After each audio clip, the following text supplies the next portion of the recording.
Hello and welcome to Plot Twisters. This is a podcast where we take movies and twist the plot to see if we can make them better, and if not, more chill. At the moment, we're talking about teen movies from the 90s. On this episode, it's SubUrbia from 1996. I'm Anders, and it's my duty as a human to be pissed off. I'm Emma, and I've written some things. Oh yeah? What have you written? Anything good? Yeah, it's just some stuff, just some pieces. Some pieces. Oh, cool. So SubUrbia. SubUrbia. Exclamation point. Unnecessary. Wild. Do you want to just get right into it and crack this Thing wide open. This egg Yeah. right open? Yeah. I think it's my turn to recap. Is it my turn to recap? Yes. Yeah.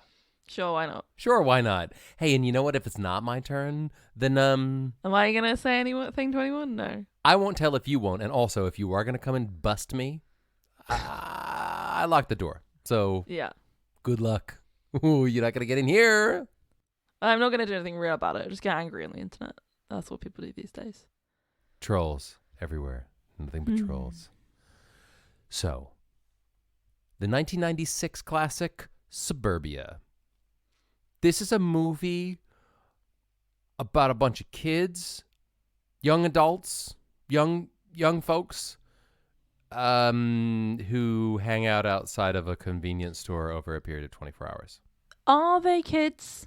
They are kiddish. They're How young. old are they? Well, here's what I think. I think it's been no more than 3 years since they graduated high school. No, actually, Okay. no. I think that they graduated high school 2 years ago, and I want to tell you why. Because Pony, we'll get to him in a second. Maybe we won't. I don't know. Pony, the music guy, the famous musician, he said he hasn't been back to Burnsfield for a year, and how nothing has changed, right?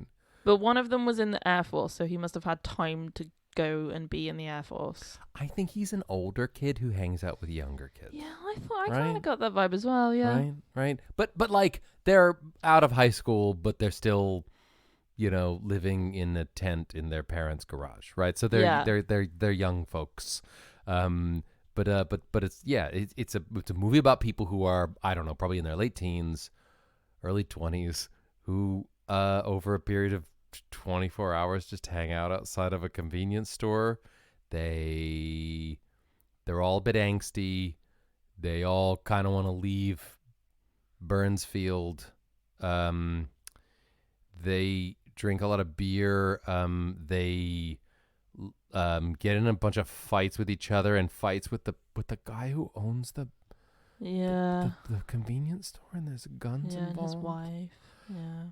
But the main story is one of their former classmates, Pony, is in a very successful band and just played a big gig in the like local stadium or whatever, and he comes back home to hang out with the kids, and there's a lot of tension there because Jeff, played by Giovanni Ribisi, thinks that he started the band and Pony doesn't. This is just like Dazed and Confused, also directed by the same guy. It's like a movie about a bunch of kids just hanging out and not a lot of things happen. This it's one of a couple of movies that we've done now, which is just people hanging out. Right? Isn't it? Yeah. So yeah. interesting. Yeah. It's like a kind of like post teenage but pre adulthood ennui experience of people floating around. Yeah. Yeah. You could call it ennui. There's some ennui going on. There's a lot of ennui. It's a movie about being young and bored in a suburban town in America, and being filled with angst, and for the most part wanting to leave that town, but then they're just kind of like just hanging out. And Parker Posey's in it. Yeah. nice to see her, actually. At this point, as she steps in, I'm like, oh, look, it's my old friend, Parker Posey, who I know so well. The things that that's the plot. It's whatever. It's a bunch of kids that hang out outside of a convenience store, and they get in fights. And at the end, there's one of the kids who has a substance abuse past, relapses and then drinks a bunch, and he takes some pills, and then may have died on the roof of the convenience store, but we don't know. And then the movie's over, and then I said to the TV, "What? Don't tell. Did she die? Did she not die? Did she die? Don't leave me in suspense, movie. I want closure. You know me. I want movies to end definitively. Don't give me that you leave it, it's up to you nonsense. Life has no real conclusion. Yes, it does. And movies are just like that, just let things tail off. It's fine. This movie left me feeling upset. I spent 2 hours with these slackers outside of a convenience store, and the one big thing that might have happened in the movie, they didn't tell me, and I was frustrated and conflicted, and we'll talk about it, but I loved this movie when I was a teenager, and then I watched it now and I didn't quite feel the same way. That's the movie Suburbia, and a little bit of an insight into what I thought. Emma, I'm dying to know, what did you think of this movie? I thought that this was a very interesting film, and what I would really love to do, that thing where it's like, oh, if you had unlimited time and resources, what would you do in this situation, right? 1,000 monkeys and 1,000 typewriters, right? What I'd love to do is like, first of all, obviously this would be post-pandemic. Right. I would like hire some kind of event hall. Okay. Dress it up really, really nice, fancy. Nice. Yeah. Maybe even like a black tie event. I think that could be fun. Although that could attract the wrong kind of audience. So maybe I would say like smart casual. Yeah. Connecticut casual. Yeah, I'd get some nice canapes. I'd have some music playing, some nice gentle, relaxing but atmospheric. I'd invite a random selection of, let's say, 700 people. That's huge. This is a big deal. It's a big event hall. It's a big event hall. It's got multiple rooms. And I'd send out mail invites to a cross section of society, 700 different people. I invite them all to this place, and then I personally would stand by the door. Yeah. With some kind of spreadsheet. Okay. And I'd welcome each person in, and as they came in, I would say, please give me your rating on a score of like 1 to 100 of what you thought about this film, and then a few top line thoughts. Yeah, sure.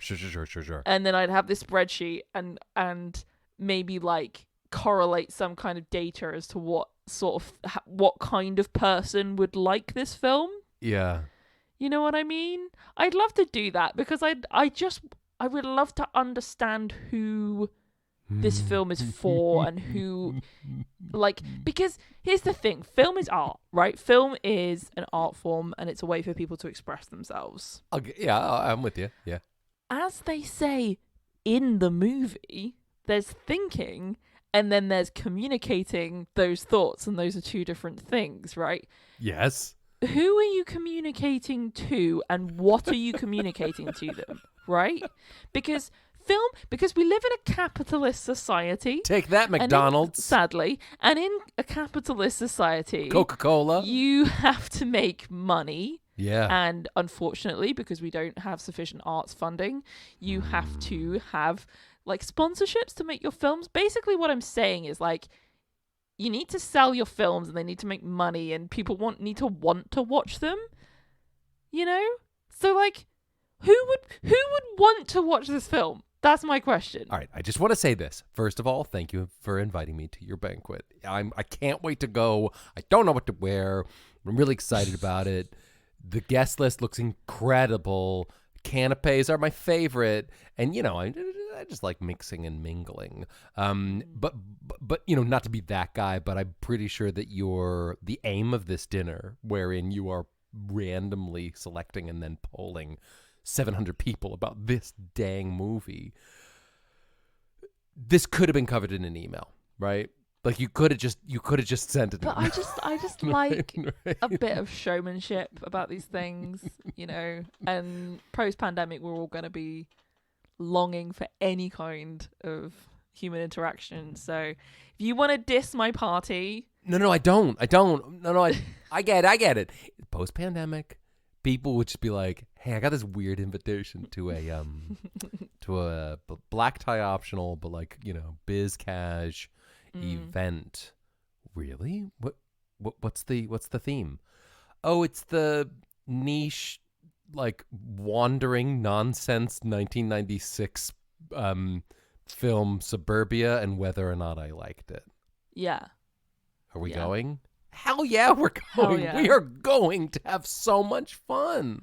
I don't know if I would say, though. I don't know if I would say what it was for, or whether it would just be one of those things where you receive like a key, and it's like it's in like a black envelope, and then there's white writing like "be here at this time" or whatever. When would they watch the movie though? Before or after? Well, I guess they would have had to have done research and made sure that they all watched it or something. I don't know. Or maybe there's just like there's a key. Right. But when I say key, what I mean is it's like a download code. Sure. And that's for the film. And then they watch the film. And then there's also a physical door key. Yeah. And, and then they turn up and I'm like, and they're like, what is this? This is so mysterious. What's going on? Who's going to be there? And then I'm like, hi. Nice to meet you. Thanks for coming. What do you think of the film SubUrbia? Here's a question. Will Steve Zahn give the keynote speech? That would be awesome because I think Steve Zahn is great. However, not in this movie. It would depend on what he thought of this film and whether or not it's like a treasured memory for him, because I might offend him otherwise. Okay, I'm just going to do a short bit of film analysis and then we can just go into the wacky stuff. But it's like the film is a way of showing stories that allows you to be quite sort of naturalistic, partly because obviously you're watching things happening.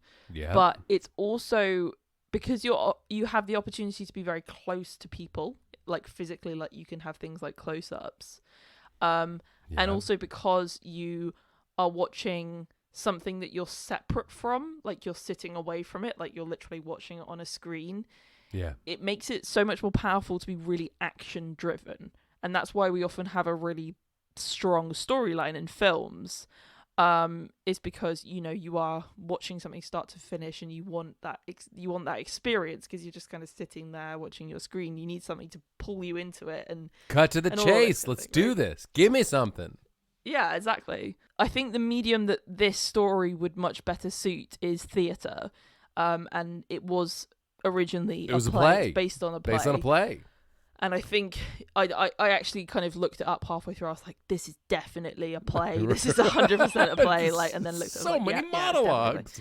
It's so having something set in one space, which this primarily was. I mean, they did kind of break away from it a bit, right. But it's primarily based around this corner, isn't it? Yeah.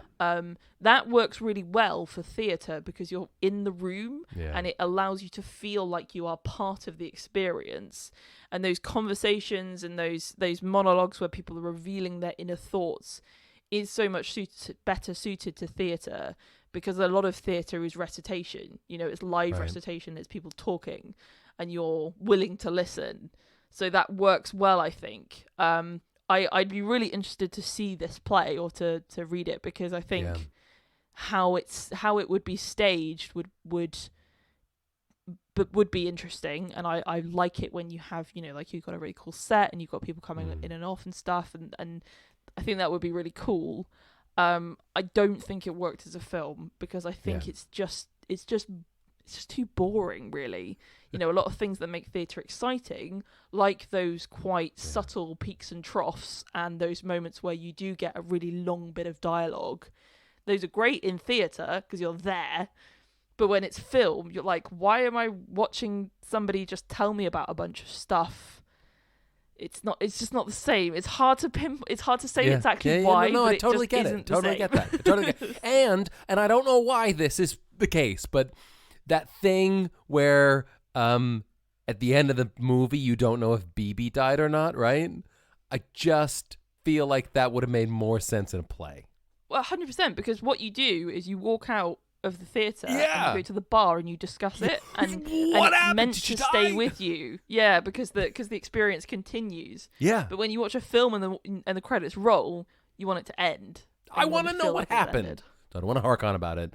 All right. Do you want to know what I think this movie was about? Sure. So, wait, okay. Here's what I got from it, right? And I totally agree with you. And, it was like 2 hours of just like people just going on about their lives and how complicated. Hey, guess what? Young, upper middle class white kids in suburbia, your life isn't that hard.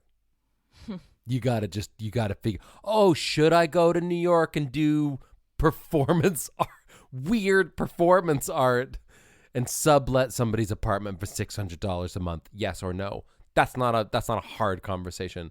Should I, keep working at the pizza place or pursue my dreams of being a videographer or whatever? That's not a hard thing to decide. The only person who had a hard, life in this movie and a hard decision really, was the husband and wife who own the convenience store, who are the Chowdhuries, who are facing they got people hanging on their property. You got racism, you got all this stuff happening, and he, the end, he's like, hey, you know what? I'm gonna leave this place soon. I'm about to get my degree in, what did he say, science or engineering or whatever. And it's like, I'm gonna leave this place. But here's what I got from it. It's a bunch of people, with the exception of Jeff, who all are desperate to leave Burnsfield, I think. Burnsfield, right? They want to leave suburbia, right? Even Tim, who went and served in the military and now he's back, he doesn't want to be there. They're all in this place and they don't want to be there. And I think the movie is about not appreciating where you are and thinking that the grass is greener or whatever somewhere else. And then you got this one character, Jeff, who's like, why do you want to leave this place? This place is fine. But he's not happy either. So I'm not sure if that means that I know what the movie is about, because I don't. But what I think is it's a movie about people who think life is hard when it actually isn't that hard. And they are being teenagers and complaining about and commiserating with and trying to figure out their problems, whilst at the same time people are like the Chowdhuries and BB are suffering with real problems, and they're too up their own narratives to realize it, right? Yeah. There's a girl who may have died from alcohol overdose, right? Yeah. On the roof of a property that downstairs is owned and run by a couple who are facing some really tough challenges in life and want to get out, whilst a bunch of ding-dongs are hanging out the back talking about their feelings and how important life is. And, this geek that we went to high school with, he did get out, and he was just on MTV, and we hate him because he's a phony. By the way, Pony is kind of a phony, too, because all he really wants to do is impress those guys. Still. Yeah. and Parker Posey's trying to she's got a whole separate thing, but it's equally filled with angst and they're just a bunch of people who just don't really love themselves. They need some self-care, and they need some herbal tea, and they need to sit down and write a list of 20 things that I like about me. Yeah. I think if this film is about anything, I think you're probably right that that's what it's about. I'm still not convinced that it is about anything, however. Here's my perspective from the, 2021 younger millennial viewpoint, right? So, right. This is a thing that we do on our podcast. It's like, sure, you were the audience when you were 17, you watched it at the time. I am now the audience watching it from my perspective of being a different person for a different time, right? Any truth that is trying to be told in this story, for me, is totally cancelled out by the instances of racism and the way that the female characters are treated in this film. You know, like I'm always cautious of being that like typical snowflake cancel culture person, because I don't know that that's always the best like thing to focus on. However, I am not, as an audience member, willing to listen to anything that these primary male characters have to say, because of the fact that there is instances of racism that are not depicted as, you know, it's not, you don't see it like it's being totally condemned, I think. Yeah. And you mentioned like Nazir Chowdhury, right? So the guy who owns the, I think it's called A-Mart, the A-Mart, shop. He, I would really love to hear the perspective of somebody from Pakistan watching this film and what they would think about his character. Right. Because I'm, you know, conscious like of my own perspective from my read on this character, but he felt like a slightly false character in a way to me, because a lot of his contribution to the film was focusing on the development of these 4 central male characters. Interesting, yeah. In the same way that BB, who was the character who experienced substance abuse, and Erica, who was the person that they essentially made up a lie about her being abused and then killed. Which was insane, by the way. Which was insane. But they are present within the film to reflect back onto the central white male characters. Yes.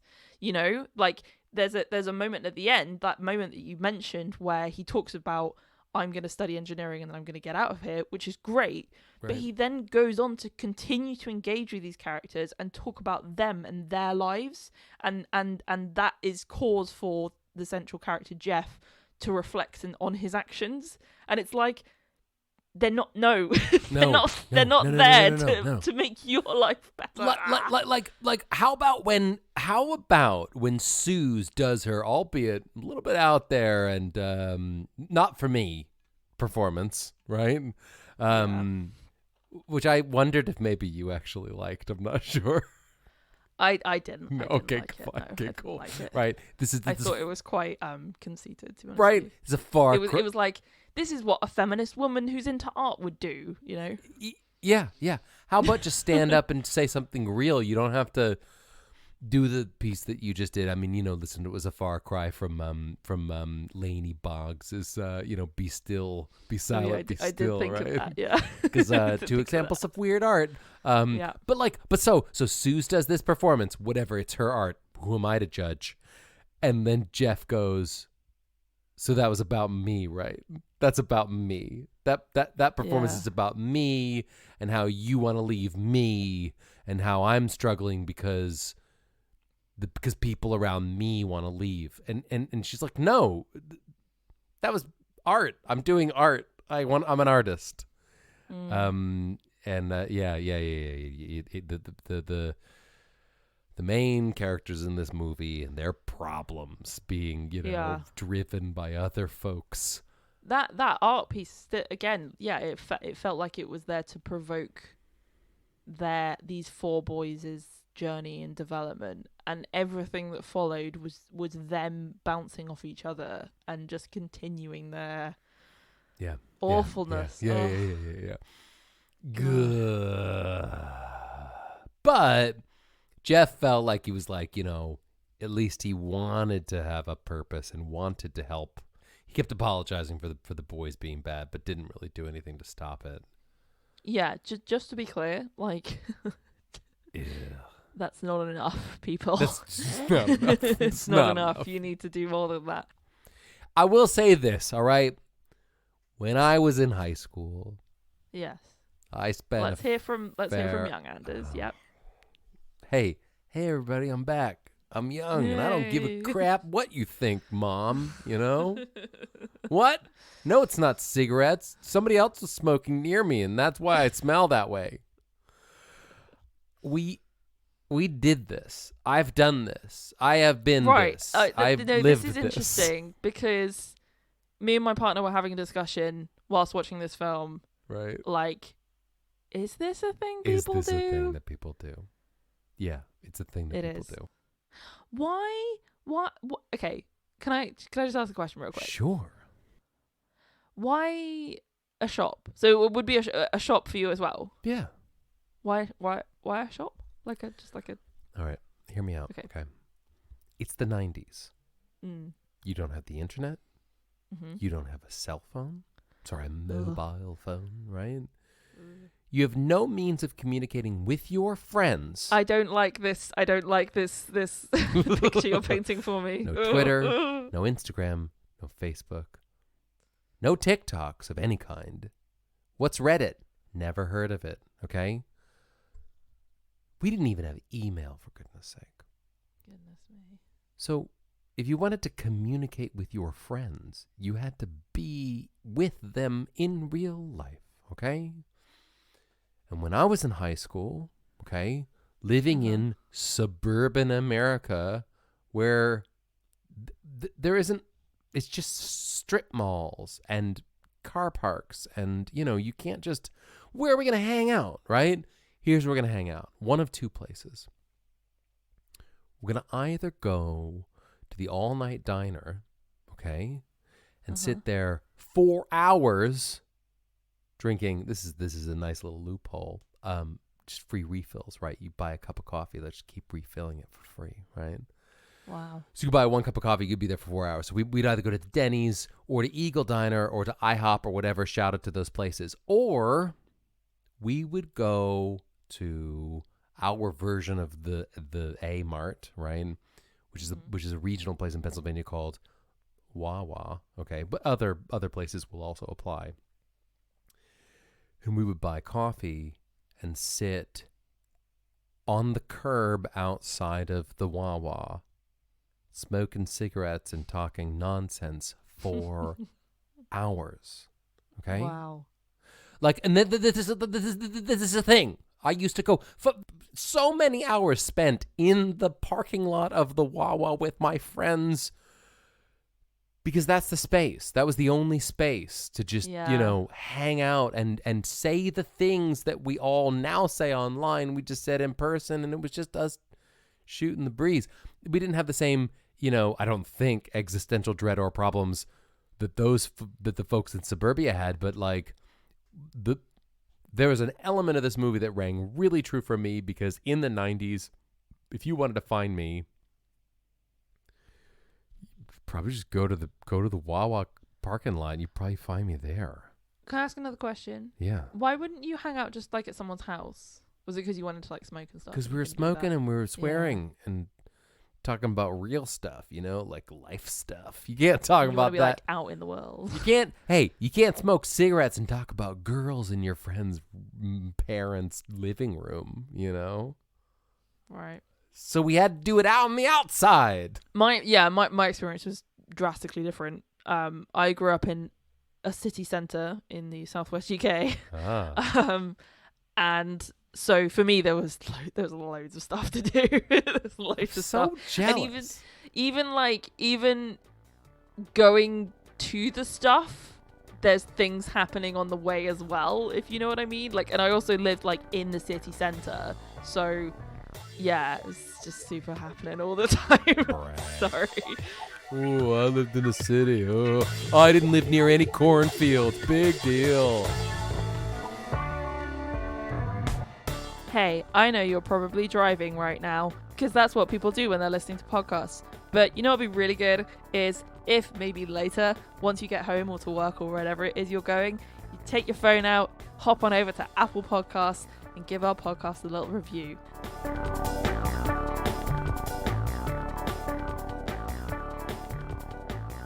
What's weird is you grow up and then you get to a point where you're like, oh, I don't want to be here anymore. Everybody gets that way. Suburban kids, cartoon fish who live in on the reef, right? Little lions who want to become big lions, and then they end up being I'm watching a lot of Disney movies lately, but you know what I mean, right? you grow up and you're like, I like this, and then later you're like, I don't like this anymore, and then you leave and you go to the big ocean, New York, And then you go, do you know what I want? I want to go back to that. I want to go back to the suburbs. Because. Do you? When does that happen? I don't know, in your late 30s. Right. When you settle down, and you start a real adult. You get a savings account, a 401k, and you start worrying about the taxes, and you think. And which of your parents you're becoming. Which of them you're becoming. Spoiler alerts, a little bit of column A, a little bit of column B, if you know what I'm saying. And then you go, maybe I do want a detached 4-bedroom house in the suburbs with a lawn that I can mow, and I want the security of that. What I'm saying is, you start in the nest, and then you leave the nest, and then at some point you want to make your own nest because the world, gets you down, and then you make a nest. Unless you don't. Unless you're an artist, in which case you go and live in New York, and then you live a fabulous, wonderful New York life, in which you have lots of fancy parties and swan around wearing caftans, right? Yes, and you and all of your other fancy feathered bird friends, you build a collective nest that's made out of very vibrant colors, and it's a bit avant-garde, and everyone says, whoa, 6 birds in a nest. That can't be done. And you go, we're just vibing. Watch us, okay? Right? So this is actually a creative space. Yeah. No rules. No negative vibes, right? No. All of my bees are in this trap, if you will. And we're having a great time. 7, maybe 8, but a total of potentially 10 birds in a nest. How many? You know what I mean? I feel like this film got to us. No, both. It didn't. What are you talking about? It got to us in different ways, though. What did it do to you? It made it for me. For me, the existential dread is always there. But sometimes it's just like enhanced and descends into nihilism. And I think for you, you kind of get more poetic. And it's reminiscing, and it's a bit of this, and you just kind of life is like a bird's nest in which you're either welcoming 9 birds into your nest, or you're building your own nest in another tree, and it's kind of like your old nest, but it's not quite the same, but you can't quite put your finger on why. And that's what life is.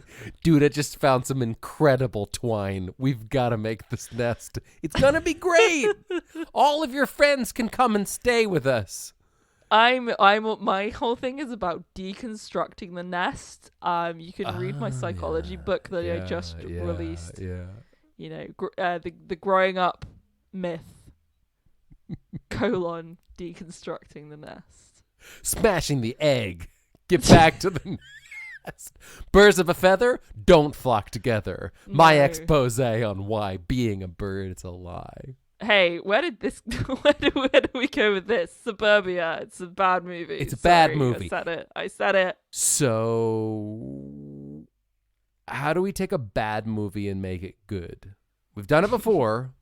We can do it again. The movie is SubUrbia. They're in the suburbs.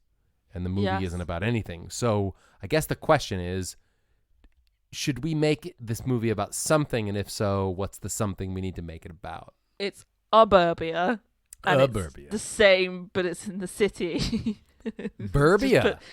Let's just pick these people up and drop them in the middle of a city. How about that?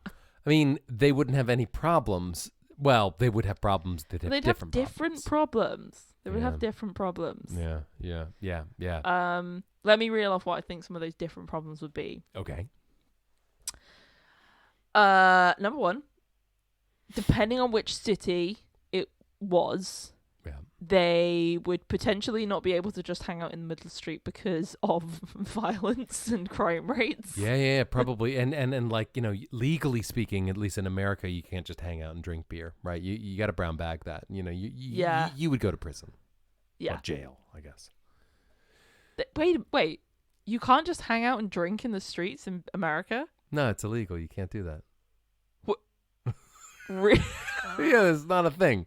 You know that thing in movies where they buy a bottle of booze and they put it in a brown bag and they're drinking out of the brown bag?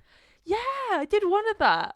That's the British pastime. Yeah, no, I know. It's one of my pastimes, but you're not allowed to do it in America. It is not legal. At all, anywhere. You're not allowed to drink around, but apparently you could put it in a brown bag and then people don't know you're drinking because America is silly.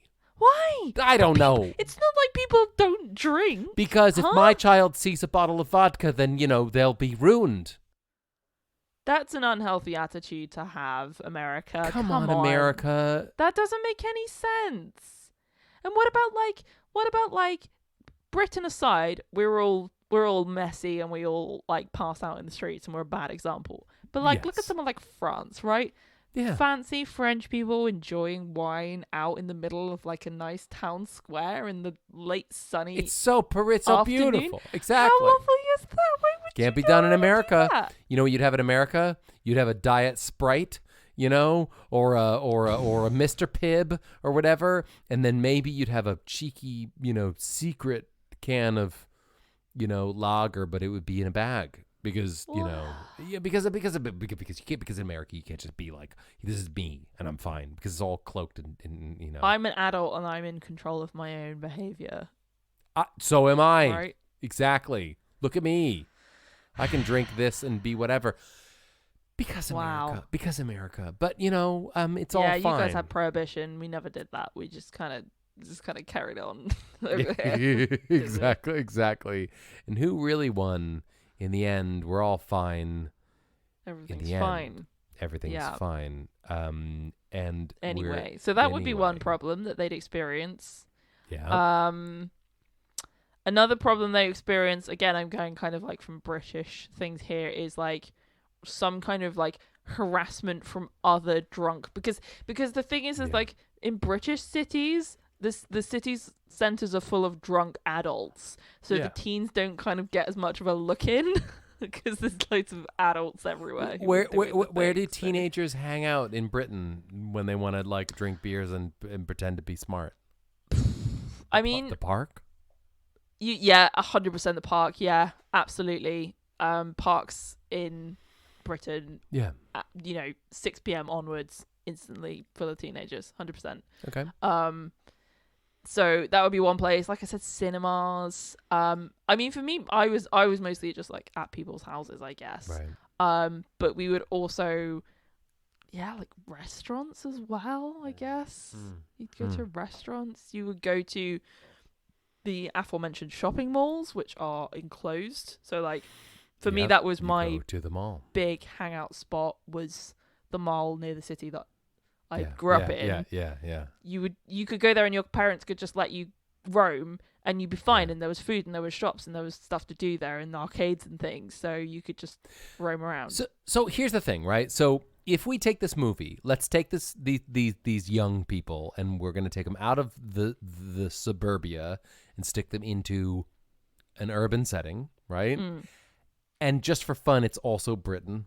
Okay. Yeah, right? sure, why not? Right? Cool. And okay. For me, the thing that would have made this movie really good is you have a group of kids who still live in the city that they, grew up in. They're still friends, they're just hanging around. And one of their friends has become a successful musician, right? Yeah. And they just played a big concert and they said, and they come and hang out with their old friends afterwards.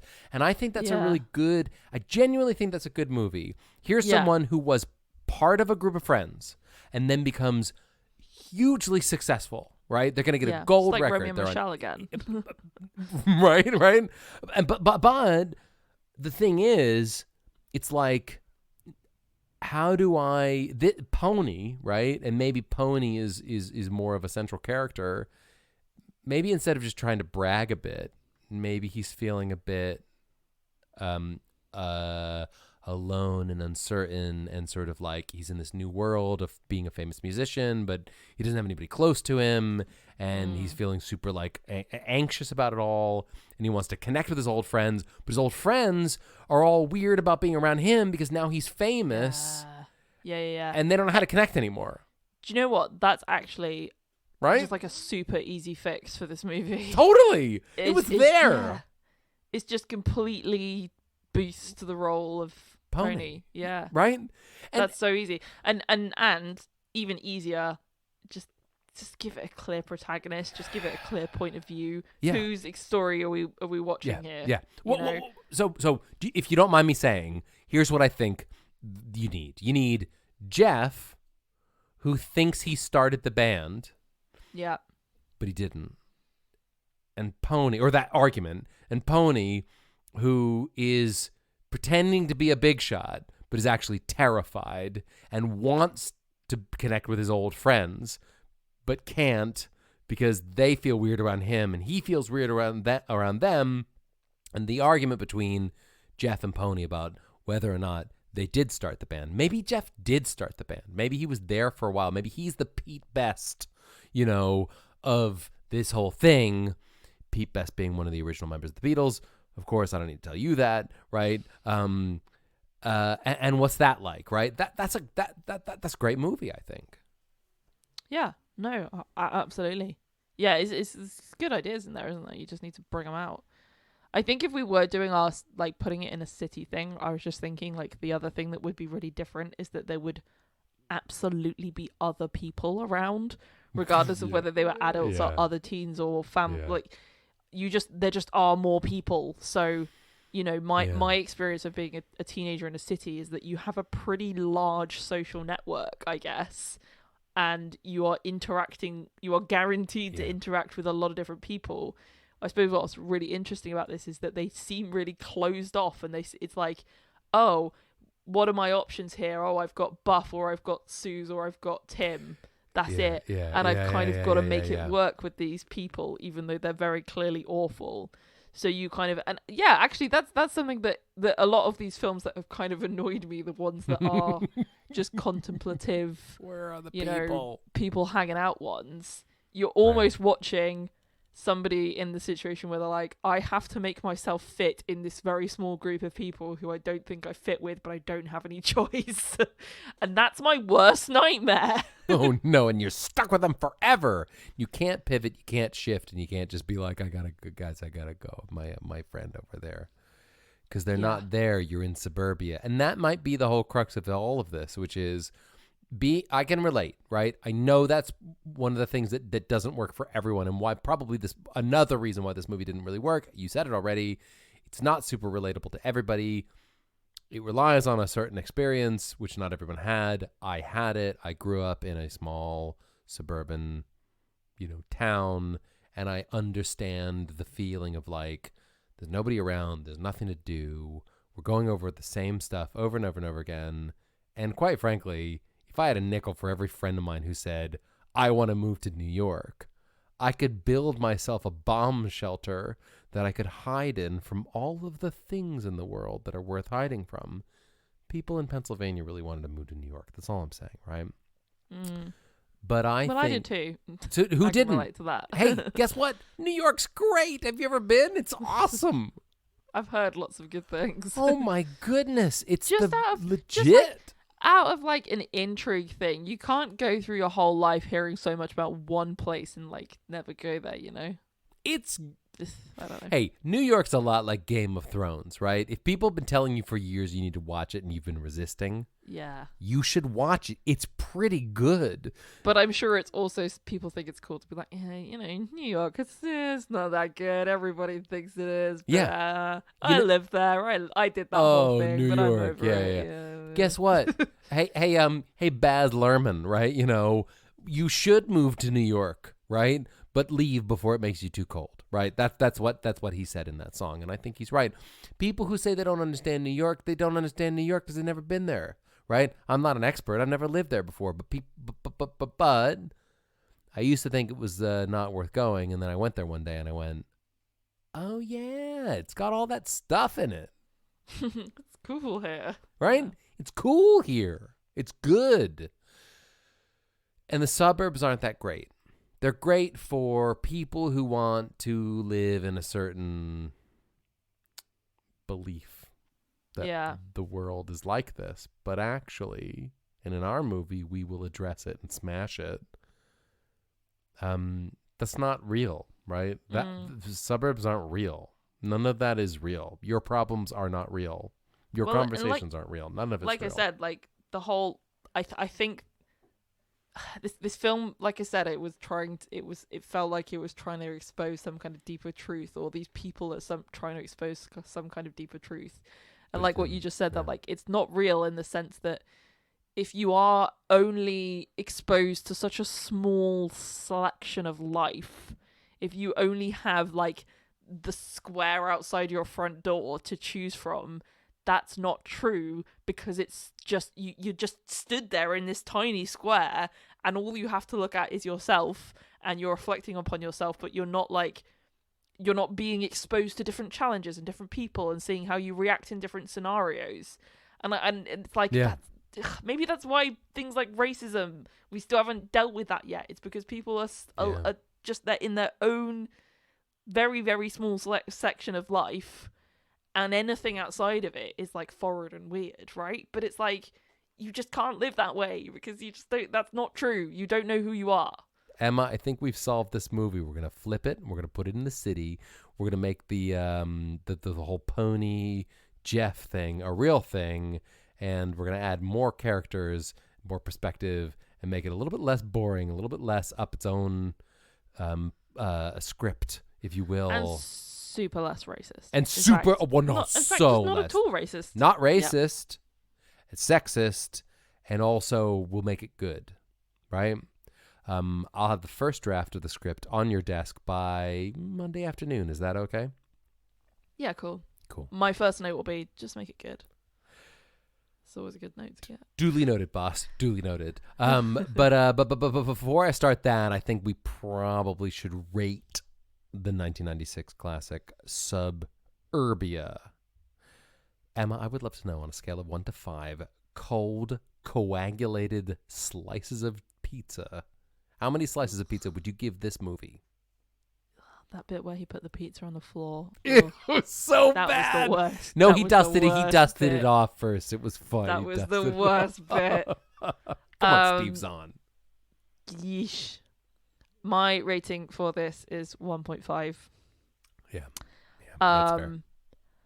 And it's the 0.5 is because I think that I kind of just get the feeling that this film really, really spoke to some people. And as long as there's something, you know, I'm sure there will be people who are really, really passionate fans of this film, which is good. So that's why it gets that.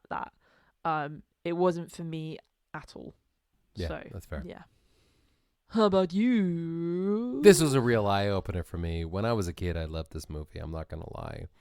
But I'm going to give it a 2. Okay. And that is almost entirely because Parker Posey was in this movie. I loved her so much when I was younger. She's a very good actor. Right? And you know, I liked her in this movie. I liked when she was like, "Hey, if I didn't want to be here, I would have been with a bunch of kids going to get some Chinese food." Right? Like that. You know, that she played a cool character, and I liked the movie for that reason. And you know, it reminded me of the suburban strife that I grew up in. All in all, it wasn't great. I give it a 2. That's my final answer. Ba-ding. Listen, Emma, we could keep talking about this movie, but we haven't had dinner yet, and China Garden closes in 10 minutes. So if we don't hustle, we're not going to eat. Okay, cool. We are taking the limo, right? Obviously. How else do you want to travel? Yeah. Get in. Let's go steal a garden gnome. Let's do this thing. Well, thanks for listening to this episode of Plot Twisters. Leave us a review on Apple Podcasts. We'll see you next time. Bye. Bye. Hey, just because I live near cornfields doesn't mean I wasn't wicked bad, you know?